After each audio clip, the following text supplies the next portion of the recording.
학부모님 여러분 안녕하세요. 오늘의 주제는 자주적인 유아입니다. 어, 자주라는 말 언제 들어보셨어요? 우리가 보통 자주라는 말 뒤에 이렇게 잘 따라오는 아주 유명한 단어가 있거든요. 자주? 네, 독립입니다. 자주, 독립. 자주, 독립 다음에 또 어떤 단어가 늘 따라오곤 하죠? 자주, 독립, 만세이지요. 만세입니다. 지금 오늘은 이제 자녀를 어, 양육을 하고 나서 우리가 만세를 부르기 위해서 제일 처음 무엇을 해야 하는가에 대해 생각해 보는 시간이라고도 할 수 있겠습니다. 자녀를 양육하고 나서 만세 부르고 싶으십니까? 그렇다면 먼저 자주적인 아이가 될 수 있도록 도우셔야 할 것입니다. 자, 오늘의 컨텐츠 한번 보겠습니다. 유아가 스스로 할 수 있는 아이가 되도록 양육하기. 유아의 자율성과 선택, 자유에 대한 책임, 그리고 존중의 의미를 유아 자신이 알 수 있도록 양육하기입니다. 자, 이걸 위해서는 우리나라 유치원 교육과정이 추구하는 인간상에 대해 좀 아실 필요가 있는데요. 우리나라 유치원 교육과정인 누리과정은 5가지 인간상을 표방하고 있어요. 건강한 사람, 자주적인 사람, 창의적인 사람, 감성이 풍부한 사람, 그리고 더불어 사는 사람이죠. 오늘은 그중에서 자주적인 사람으로 기르기 위해서 우리가 어떤 노력을 해야 되고 부모가 하셔야 될 역할은 무엇인지 생각해보는 시간입니다. 자주적인 유아란 자신이 하고 싶은 놀이나 일을 스스로 결정하고 적극적으로 참여하면서 이끌어 나갈 수 있는 유아를 의미해요. 유아에게 있어서 자신의 일, 또 자기가 해야 하는 일, 또 자기가 해야 하는 일이 무엇인지를 어떻게 알 수 있는가, 이것이 이제 우리가 도와야 할 부분인데요. 그것에 대해 한번 생각해 봅시다. 유아는 기본 생활 습관을 형성하는 과정에서 자립의 기초 능력을 실현하게 돼요. 그리고 실험하게 되죠. 따라서 부모는 그냥 자주적인 유아를 뭐 따르게 어떤 프로그램을 통해서 뭐 어디 학원에 가서 배운다 이런 것이 아니고요. 일상의 삶을 통해서 아이들이 자신의 의사를 아주 자주적으로 표현할 수 있는 기회를 갖도록 하셔야 돼요. 오늘 우리 저녁에 무얼 해 먹을까? 내일 어린이집에 갈 옷을 또는 유치원에 갈 옷을 미리 골라볼까? 잘 시간이 10분이나 남았는데 10분 동안 뭐 하고 싶니? 오늘은 네가 뭐뭐 하고 싶은지 어떤 놀이 하고 싶은지 네가 가지고 올래? 뭐 이런 정도의 이야기를 우리가 자주 하면 또 네가 듣고 싶은 동화책 네가 골라오면 엄마가 읽어줄게? 뭐 이런 정도의 이야기를 하면 아이들은 일상의 삶을 통해 자기 의사를 표현하는 것들을 아주 쉽게 경험하게 됩니다. 시시때때로 유아가 자신의 일을 스스로 하는가 하지 않는가의 문제는 유아의 기질, 성향이기보다는 대개의 경우 부모나 주변 양육자의 양육 태도와 성격에 의해서 달라지는 경우가 많아요. 그것이 과연 무엇인지 또 더 깊이 생각해 봅시다. 모든 부모들은 자녀가 자주적이기를 바라며 양육하는 것 같지만 사실 양육의 실제는 정반대인 경우가 있습니다. 엄마가 해줄게. 왜 그래? 시간 가잖아. 이런 식의 이야기들은 우린 너무 쉽게 많이 볼 수 있거든요. 자녀의 자주성을 방해하는 가장 큰 요인은 부모 또는 조부모님들의 대신 해주기입니다. 자녀가 해야 하는 일, 할 수 있는 일임에도 불구하고 부모가 또 조부모님들이 대신해주고 있는 일을 무엇인지 한번 생각해 봅시다. 3세 유아 혼자 할 수 있는 일이 굉장히 많습니다.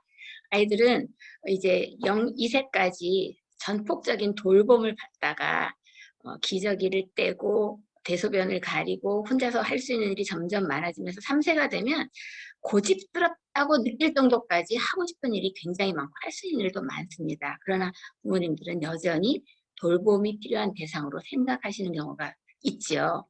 3세 아이들 혼자서 밥 떠먹을 수 있습니다. 물론 둘둘둘 떨어뜨리죠. 입으로 들어가는 것보다 떨어지는 게 더 많을 수 있습니다. 그러나 그 과정을 거치지 않으면 혼자서 밥을 먹게 되지 못합니다. 젓가락도 쥘 수는 있습니다. 포크 사용은 아주 용이하죠. 옷은 단추만 벗겨주면 발을 스스로 뺄 수 있습니다. 양말을 스스로 벗고 신발을 혼자서 신을 수도 있습니다. 목욕할 때 혼자서 얼굴을 씻고 몸에 비누칠도 할 수 있습니다. 수건으로 얼굴, 가슴, 배를 휘리릭 닦을 수도 있습니다. 식사 전에 손을 씻을 수도 있습니다. 자, 만 4세, 5세가 되면 할 수 있는 일은 더 많아집니다. 혼자서 이를 닦고 얼굴을 씻을 수 있습니다. 양말과 신발을 혼자 신을 수 있습니다. 물론 끈은 묶는 게 어려울 수 있기 때문에 우리가 찍찍이라고 말하는 그런 신을 제공하는 것이 훨씬 더 자주성을 기르는데 용이할 수 있습니다. 배변은 혼자 할 수 있고 부모는 뒤처리를 할 수 있는지 없는지만 가끔씩 확인하시면 됩니다. 혼자서 코를 푸는 것도 가능합니다. 장난감을 제자리에 정돈할 수도 있고 자신의 옷을 옷걸이에 걸 수도 있습니다. 그런데 그럼에도 불구하고 지금 제가 함께 나눈 여러 일들 중에 부모님들이 여전히 대신해주고 있는 일들이 굉장히 많거든요. 부모가 유아의 일을 이렇게 대신해주고 있는 진짜 이유가 뭘지 우리 한번 생각해 봅시다. 부모가 유아의 일을 대신해주는 첫 번째 이유는 시간에 쫓기는 삶을 살기 때문입니다. 유아가 미숙한 모습으로 스스로 밥 먹고 세수하고 옷 입고 신발을 신는데 필요한 시간을 기다려줄 시간의 여유도 마음의 여유도 있기 때문이죠. 두 번째는 맞벌이가 굳이 아니어도 부모님이 지나친 결벽이나 완벽을 추구하는 성향이 있을 때 또는 성향이 기질이 아주 급한 분들이실 경우에 부모는 유아의 일을 대신해주는 경우가 많습니다. 유아가 음식을 흘려서 옷과 식탁 주변을 더럽히거나 단정하게 옷을 입지 못하는 것이 싫어서 직접 먹여주거나 입혀줍니다.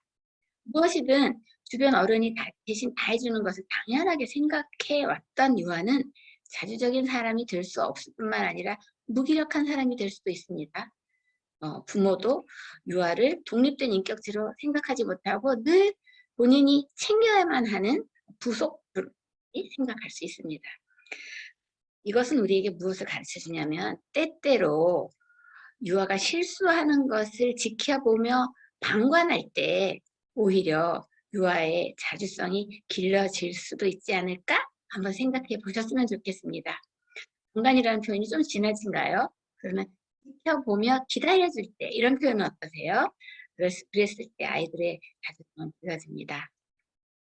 부모가 자녀를 제대로 세밀하게 돌본다는 것은 부모가 마땅히 해줘야 될 일을 자녀에게 미루는 방임과 학대, 그것의 정반대 부분에 있습니다. 부모는 자녀를 세밀하게 돌봐야 합니다. 특히 0, 2세일 때 부모는 자녀에게 거의 신과 같은 존재로 무조건적인 사랑과 아주 세밀한 돌봄을 해주셔야 합니다. 최근 프랑스 수면 육아법 이렇게 해서 산후조리원에서 오자마자 아기를 다른 방에 재우고 아기가 울어도 그냥 내버려 두면 스스로 자기가 배변 시간과 수면 시간을 조절하면서 스스로 자기 통제를 배운다라고 생각하는 신세대 부모님들이 계신 것 같은데요. 굉장히 위험한 생각입니다. 0, 2세 때는 무조건적으로 사랑을 해줘야 됩니다. 그래야 아이들은 난 정말 소중한 존재야. 나는 정말 이 세상에 태어나길 잘했어. 내가 울기만 하면 누군가가 와서 나를 살펴줘. 이 세상 그리고 나를 돌보는 부모님, 조부모님 이분들은 정말 믿을 만한 분들이구나 라는 것을 믿을 수 있기 때문입니다. 이 애착이 0, 2세 때 공고하게 이루어져야 그 0, 2세 때 방임과 학대가 철저하게 배제되어야 아이들은 성숙한 아이, 자주적인 아이, 정말 행복하게 그 자주를 경험하는 아이, 그러니까 자기가 스스로 무언가 하는 거가 기쁜 아이로 자라날 수 있습니다. 아이들은 주변 성인으로부터 정교한 돌봄을 받을 권리가 있습니다. 그러나 제대로 된 돌봄은 유아가 자신에게 자신은 애정 어린 돌봄을 받고 있다는 안정감과 함께 내가 할 수 있는 일은 나는 스스로 할 수 있어요 라고 표현할 수 있는 그런 자유와 실수를 통한 배움의 기회를 보장하는 것이어야 합니다. 아이들은 돌봄뿐만 아니라 스스로 무언가를 해보는 것을 통해 안정감과 안정감을 경험하기 때문입니다. 자주적인 유아로 성장하도록 돕는 부모의 양육 태도는 크게 4가지가 있을 수 있는데요. 무엇보다도 자주적인 아이로 성장하도록 돕는 부모에게 있어서 가장 중요한 태도는 대등한 인격적 관계, 그리고 민주적인 대화, 그리고 일관성과 권위를 지닌 부모의 양육 태도입니다. 그건 네가 할 수 있는 일이야. 너에게는 너의 일이 있고 엄마에게는 엄마의 일이 있어. 하고 싶지만 참아야 하는 일도 있고 하고 싶지 않지만 해야 하는 일도 있단다. 사실은 이것이 훈육이거든요. 훈육은 방임 아닙니다. 훈육은 혼내기도 아닙니다. 훈육은 책임을 유기하는 것도 아닙니다. 유아의 자립심을 기르기 위해서는 3세가 된 이후에 유아가 내가 혼자 할 수 있는 일이 있고 내가 혼자의 힘으로 그 일을 해내는 것은 참 즐거운 일이다라는 사실을 지속적으로 경험하도록 지원하는 것이 그 무엇보다도 중요합니다. 제가 부모 자녀 간의 양육 태도에 있어서 부모의 양육 태도가 4가지로 구분된다고 했는데 첫 번째는 민주형입니다. 민주형 부모와 유아의 자주성, 어떤 결과로 귀결되는지 한번 살펴보도록 하겠습니다. 민주형 부모는 자녀에게 자유와 선택 그리고 책임을 가르치는 부모입니다. 민주형 부모는 자녀가 엄마 나 이거 하고 싶어요, 아빠 나 이거 하고 싶어요 라고 했을 때 그래 그게 하고 싶구나, 그래 그럼 그게 정말 너에게 도움이 되는 일인지 또 무엇을 사는 거라고 하면 그것을 꼭 사야 되는지 우리 한번 생각해보자, 같이 생각해보자 하고는 대등한 관계에서 대화를 나눕니다. 대화를 나누고 대화를 나눈 결과에 준해서 아이가 자발적으로 이거는 안 해야 되겠구나, 이거는 해야 되겠구나를 부모와 합의하여 결정하는 것, 그것이 민주형 부모입니다. 민주형 부모는 자녀에게 자신의 의지를 자유롭게 표현할 수 있는 기회를 보장합니다. 그러나 대등한 인격적 관계 속에서 자녀의 요구에 대해서 되는 것과 안 되는 것에 대해서는 분명하게 소통합니다. 이러한 소통은 자녀의 민주성을 훼손하지 않으면서 자녀에게 자기 절제력과 자유와 선택, 책임을 가르칩니다.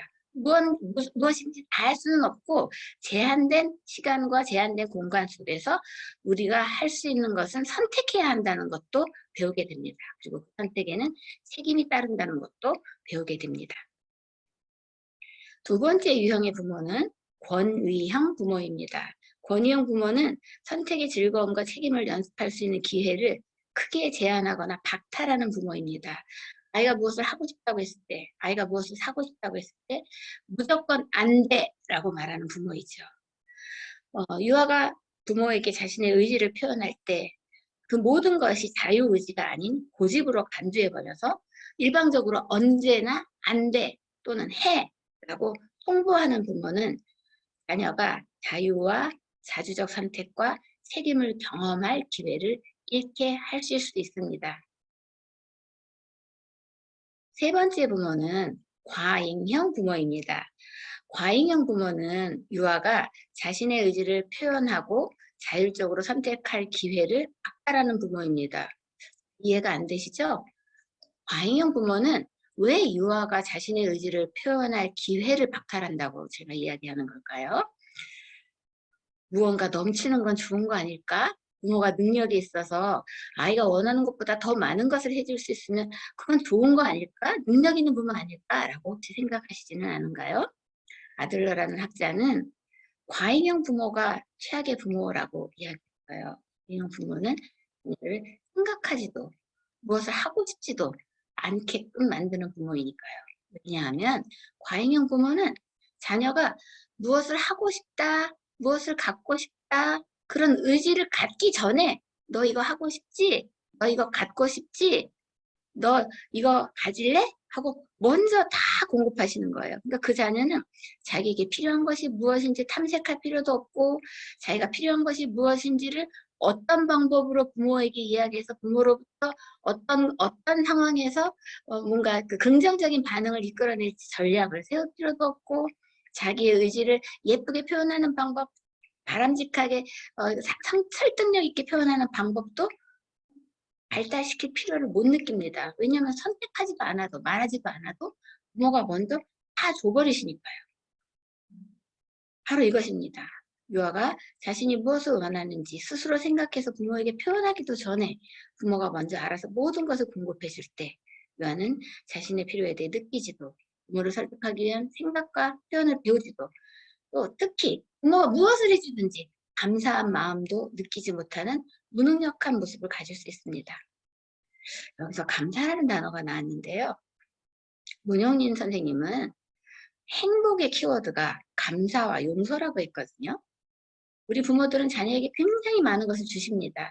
사실 어쩌면 우리 부모가 자녀의 자주성을 훼손한다라는 걱정을 듣는 더 큰 이유도 무언가를 더 많이 주려고 하셨기 때문일 수 있거든요. 그런데 우리 자녀들이 부모에게 우리 이러이러한 걸 저한테 해주셔서 정말 감사해요 라고 말하지 않고 누가 해달랬어? 심하게는 누가 나 낳으라고 그랬어요? 내가 언제 그거 사달라고 그랬어요? 엄마가 사놓고 왜 내가 그걸 갖고 놀지 않는다고 나한테 혼내시는데요. 특히 어머님들 아주 고가의 장난감 사서 아이한테 이거 너무너무 비싼 장난감이야. 이거 얼마나 좋은 건지 알아? 엄마 아빠가 너를 위해서 특별히 사온 거야. 이렇게 얘기하셔놓고 그거 갖고 잘 안 놀 때, 자기가 원해서 산 게 아니니까 잘 안 놀 때, 너 이거 안 갖고 놀면 누구누구 갖다 준다. 동생이 준다. 누구누구 갖다 준다. 엄마 안 갖고 놀 거야 하고 협박 아닌 협박을 하시는 부모님 계시잖아요. 그 아이가 그걸 갖고 놀지 않는 이유가 뭘까요? 자기가 원하는 걸 주신 게 아니기 때문에, 자기가 그것이 왜 필요한지를 모르기 때문에, 특히 부모님이 이것을 위해서 이것을 공급하기 위해서 얼마나 많은 수고와 헌신을 하셨는지 모르기 때문에, 그래서 이 아이는 감사를 할 수가 없기 때문에 부모가 자녀를 위해 헌신하는 거 사실은 당연합니다. 그러나 자녀는 부모의 헌신에 대해 감사하는 마음은 가질 수 있도록 우리가 길러야 합니다. 그래도 과잉형 부모가 되고 싶으십니까?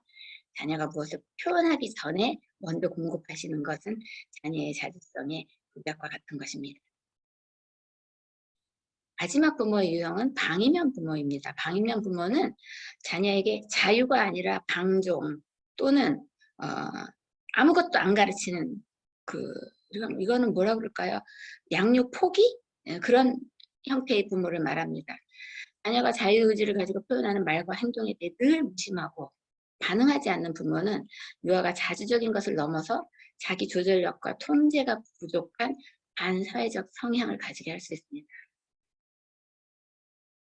이런 부모님들이 점점 더 많아져서 정말 우리 사회에 아동학대와 아동방임이 증진되고 있는 것은 정말 슬픈 현상이고, 오늘 이 시간에 이 강의를 듣고 있는 부모님들은 정말 자녀와 더불어 대화를 통해 자녀의 자주성이 잘 길러질 수 있도록 노력하는 민주형 부모가 되어주셨으면 좋겠습니다.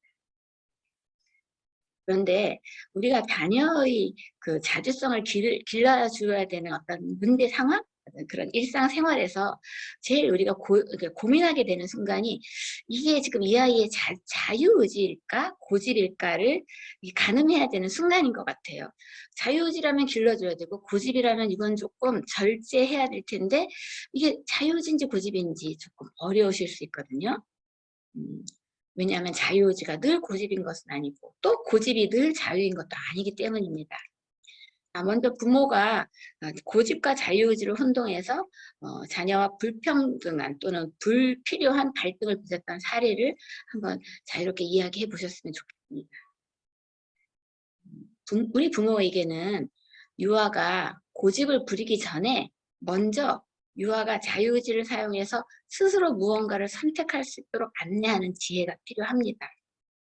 예를 들면 이제 유치원이나 어린이집에 가면 토마토라는 간식을 늘 한 달에 한 번 정도는 먹게 되거든요. 왜냐하면 토마토가 유기농으로 재배된 경우에 정말 아이들에게 양질의 영양을 공급하는 채소이며 과일이기 때문입니다. 그런데 거부하는 아이가 있어요. 저도 그런 아이를 경험했는데요. 3세 때 잘 적응했던 아이였어요. 방울토마토 5개 정도는 여건히 먹었던 아이였습니다. 4세가 돼서 담임 선생님이 처음으로 부임한 신임 선생님이셨어요. 3세 때 토마토를 잘 먹었던 아이가 4세 반 선생님 첫 번째 토마토를 먹게 된 간식 시간에 토마토를 안 먹겠다고, 자기는 토마토를 못 먹는다고 이야기했습니다. 그러나 모든 기록에는 이 아이가 토마토를 못 먹는 아이가 아닌 것으로 기록이 남아져 있었거든요. 이 선생님께서 설득이 좀 안 되고 자기는 못 먹는다고 말하는데 그래서 좀 도와주실 수 있겠냐고 그러셨어요. 초임교사시니까 그런 도움이 필요한 순간이 있습니다. 제가 가서 너 토마토 못 먹어? 라고 묻지 않았습니다. 토마토 못 먹어? 라고 말하면 이 아이를 거짓말장애로 만들거나 거짓말을 하게 만들거나 뭔가 죄책감에 시달리게 만드는 것일 수 있거든요. 그러니까 저는 선생님에게 아무것도 안 들은 것처럼 하고 누구누구야 3살 반 동생 때 토마토 우리 매달 한 번씩은 먹어봤지. 그 아이가 눈이 동그래졌습니다. 그런데 누구누구가 오늘은 토마토가 좀 먹기 싫어? 네. 그리고 자기 마음을 읽어주니까 너무 행복했어요. 그래서 제가 토마토가 먹기 싫구나. 그러면 오늘 토마토 2개 먹을래? 5개 먹을래? 그렇게 말했어요. 그랬더니 안 먹고 싶은데요. 아니, 토마토는 우리 몸에 참 좋은 음식이고 네가 토마토를 먹을 줄 아는 아이인 걸 선생님이 아니까 하나도 안 먹는 건 안 되고 2개 먹을래? 5개 먹을래? 그렇게 물었어요. 5개가 정량이었거든요. 그랬더니 생각하기 시작했어요. 이 아이가 하나도 안 먹는 건 안 되고 2개 또는 5개는 선택해야 되는구나. 그러나 먹기 싫은 마음이 있으니까 그 아이가 이렇게 계속 밑에만 보고 간식 그릇만 쳐다보고 이걸 빨리 먹어야 그 다음 놀이를 할 텐데 시간을 좀 이렇게 버리고 있었어요. 그래서 제가 간식을 먹어야 네가 하고 싶은 놀이를 빨리 더 할 수 있는 거 아니야? 그랬더니 근데요 선생님 저는요 토마토 이런 거는 싫어하고요. 갈아서 주스로 만들어주면 잘 먹어요. 우리 엄마는요 토마토 주스로 만들어주거든요. 라고 말했어요. 어떻게 했을 것 같으세요? 아 그렇구나. 진작 말해주지. 다행히 우리 유치원에는 믹서기가 있거든. 그 선생님이 가서 믹서기를 가지고 와서 너를 위해서 토마토 주스 만들어줄게. 그런데 누구누구야. 믹서기에 토마토 갈리는 거 봤지? 믹서기는 방울토마토 2개는 너무 양이 적어서 잘 안 갈려. 선생님이 가서 한 8개 더 갖고 와서 10개쯤은 들어가야 아마 믹서기가 잘 갈릴 거야. 선생님이 토마토 더 갖고 오고 또 믹서기도 같이 갖고 올 테니까 조금만 기다려줘? 그랬어요. 그리고 제가 정말로 주방에 가서 믹서기를 안고 토마토 여분의 것을 가지고 교실로 들어왔어요. 근데 간식 영역에 그 아이가 없었어요. 누구누구야 어딨어? 그랬더니 저 다 먹었는데요. 이건 뭘 의미하냐면 꼭 아이들에게 필요한 것임에도 불구하고 아이가 자기의 자유의지를 사용해서 안 먹겠다고 말할 때는 최소한의 1개, 1개 내지 2개 이렇게 제한은 두고 건강을 위해서 먹기는 꼭 먹어야 하는데 개수는 내가 선택할 수 있어 라는 정도로 뭔가 이렇게 합의를 구하는 것이 정말 필요해요. 이런 경험들이 몇 번 반복되어지면요. 아이들은 자신의 자유의지를 바람직한 방향으로 사용하는 것을 배우게 돼요. 이건 고집이 아니라 자유의지입니다. 자녀의 고집이 아니라 자주성, 즉 자유의지를 키운다는 것은 꼭 필요한 경우에 유아의 고집을 부모가 꺾을 수 있거든요. 예를 들면 장난감이 굉장히 많은데 또 똑같은 류의 장난감을 마트에 가서 딱 붙잡고 그걸 안 해준다고 막 거의 바닥에 들어놓듯이 막 울고불고 난리가 났을 때 그럴 때 부모님들은 내가 이 고집을 꺾으면 아이의 자유의지, 자주성이 훼손되지 않을까 걱정하실 수 있거든요. 괜찮습니다. 늘 울음으로 자신의 요구를 관철시키려는 유아가 있어요. 아이들은 늘 그러진 않아도 어차피 한 번씩은 자신의 요구를 울음이나 과격한 행동으로 관철시키려는 그런 경우가 있어요. 왜냐하면 아이들이 어떤 약간 우리가 생각하기에 그건 좀 문제가 있는 행동인 것 같은데 라는 행동을 하는 이유가 몇 가지 있는데 첫 번째는 관심 끌기, 두 번째는 힘겨루기, 자기가 힘이 있음을 부모에게 보여주기 위해서, 세 번째는 뭔가 이제 보복 심리 같은 거. 엄마가 나를 속상하게 했기 때문에 나 유치원 안 가. 이런 거, 이런 보복 심리 얘기도 있어요.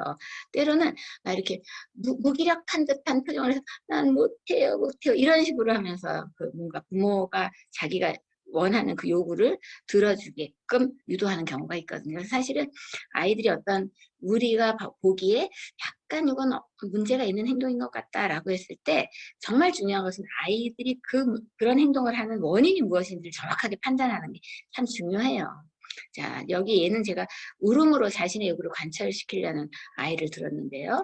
부모는 울어야 할 때와 울지 말고 이야기할 때가 있으면 이야기 나누고 무조건 울음으로 자기 요구를 고집하는 것은 듣지 않을 것이라는 메시지를 분명하게 전달하셔야 해요. 아울러 아이가 울음을 멈추고 이야기하기 시작했을 때는 눈을 마주치고 손을 잡고 진정성 있고 다정한 태도로 아이의 이야기를 경청해서 대화를 통해 문제를 해결해야 합니다. 이때 부모에게 필요한 태도가 있는데요. 유아가 듣고 싶게끔 말하고 싶게끔 들어줘야 되는 것입니다. 부모가 유아가 듣고 싶게끔 말하고 싶게끔 들어줬을 때 아이도 그것을 배워요. 아이도 부모가 들어주고 싶게끔 말하고 부모가 말하고 싶게끔 들어주는 태도를 배운단 말이죠. 유아가 부모에게서 일관성 있는 원칙과 양육 태도를 발견할 수 있도록 하는 것이 자주성, 자유의지를 키우는 가장 중요한 원칙입니다. 부모의 일관성은 자녀에게 정서적 안정감과 신뢰감을 줍니다. 내가 이렇게 하면 우리 엄마 아빠는 분명히 이렇게 하실 거야. 그러니까 내가 이렇게 하는 건 소용없어. 내가 이렇게 한다면 엄마 아빠는 분명히 이렇게 하실 거야. 그것을 예측할 수 있어야 아이들이 정서적 안정감과 신뢰감을 갖게 되는 것이거든요. 교육이란 말이죠. 유아가 자신과 타인의 자주성, 즉 자유의지가 바람직한 방향으로 잘 사용될 수 있도록 상호 소통하는 방법을 배우는 과정이기도 합니다. 유아는 자신이 하고 싶은 것을 자유롭게 이야기할 수 있습니까? 유아는 자신이 혼자 힘으로 할 수 있는 일이 무엇인지 알고 그것을 스스로 해보려는 의지를 보입니까? 그렇다면 이제 부모님은 한 발 뒤로 물러서서 유아의 서투름에 대한 조급함, 완벽함에 대한 기대를 버리시고 유아가 약간의 서투름을 통해 약간의 실수를 통해 자립의 영역을 확장해 나가도록 유아를 존중하며 기다려 주셔야 할 것 같습니다. 여기에서 우리가 짧게 제가 한 말씀만 더 드리고 싶은데요. 부모님들은 요즘에 훈육이라는 말을 조금 부담스러워 하세요. 그런데 훈육은 해야만 하는 것입니다. 특히 3세가 지나면 아이들은 훈육을 통해 해야 할 것과 하지 말아야 될 것에 대한 분별을 배워야 하는데요. 훈육이란 부모와 자녀가 민주적인 관계 속에서 서로가 서로에게 듣고 싶게끔 말하고 싶게끔 듣는 대화의 과정을 통해 내가 해야 할 일과 하지 말아야 할 일을 분별하고 그것을 스스로 선택하게끔 하는 것이 훈육입니다. 훈육은 대화예요. 훈육은 혼내기가 아닙니다.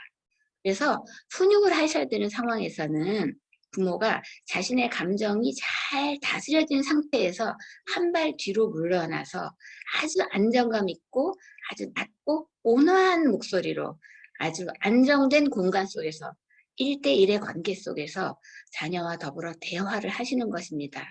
그러나 이와 반해 혼내기, 부모님들이 걱정하시는 아이들의 자주성을 감소시키고 억압하는 혼내기는 부모가 감정이 격분해 있는 상태에서 화난 표정으로 일방적으로 막 그 부정적인 언어를 쏟아내는 것을 말이에요. 이런 것도 혼자서 못해!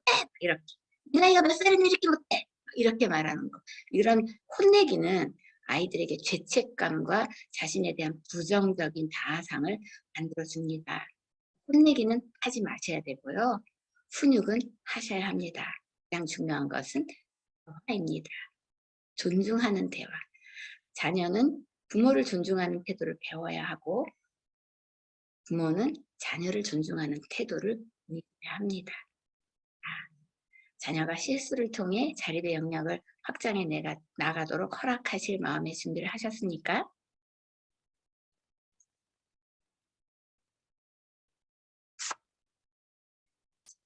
혹시 궁금한 거 있으시면 질문하시겠어요? 예, 교수님 지금 이제 네네. 아마 질문들을 계속 해주실 것 같은데 한 네네. 분 해주신 거 먼저 좀 소개해 네네. 드리겠습니다. 네. 지금 5세 아이가 밥을 스스로 잘 안 먹어서 아침 저녁에 지금 떠먹여주고 계신다고 하고 아, 계십니다. 그래서 마른 네. 아이라서 네. 움직이기도 신경이 쓰이고 어떻게 해야 음, 될지 네. 어떻게 해야지 스스로 먹게 할지 거기에 대해서 물어보셨고 또 하나는 네. 색종이로 자르고 붙이기를 할 때 어머니께서 먼저 시범을 보여주시고 아이한테 네. 해보라고 하면 못한다고 엄마가 다 아, 해줘야지 이렇게 한다는 거예요. 두 네네. 가지 경우에 대해서 물어보셨는데 뭐 간략하게 네. 좀 예, 네, 첫 부탁드릴게요. 번째, 지금 만 5세는 유치원에 가거나 어린이집에 갔을 때 충분히 혼자서 먹는 아이입니다. 유치원에서도 먹여달라고 하지는 않아요. 그러니까 지금 이 아이가 혼자서 밥을 먹지 않겠다고 하는, 못 먹는 것처럼 무기력한 느낌을 보이는 그 이유를 파악하시는 게 중요하신데요. 엄마 또는 아빠 또는 이제 양육하시는 분들이 이 아이에게 뭔가 다르게 그러니까 이 밥 먹는 상황에서 관심을 길게 끌 수밖에 없게끔 뭔가 충족되지 않은 부분이 뭔지를 좀 파악해 내시는 게 중요한 것 같아요.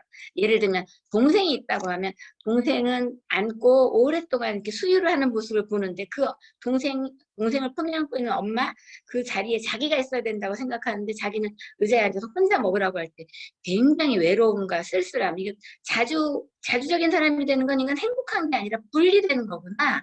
그러니까 뭔가 이렇게 내쳐지는 거구나 이런 느낌을 가질 경우에 아이는 퇴행하게 되고 무기력함으로 도움을 청하는 모습을 보이게 되거든요. 이 만 5세가 밥을 스스로 먹지 못한다는 것은 이건 관심 끌기와 또 다른 제가 병리라고까지 표현하고 싶지 않고 첫 번째는 관심 끌기 또는 무기력함을 보임으로써 자기를 돕게끔 힘을 행사하는 것. 무기력함을 보이는 것도 또 다른 힘을 행사하는 걸 수 있거든요. 다른 사람을 움직이게 하는 거니까요.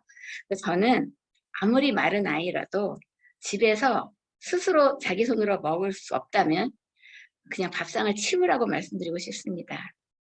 사실 하루 꼴딱 굶어도 아이 절대 건강에 문제가 생기지 않습니다.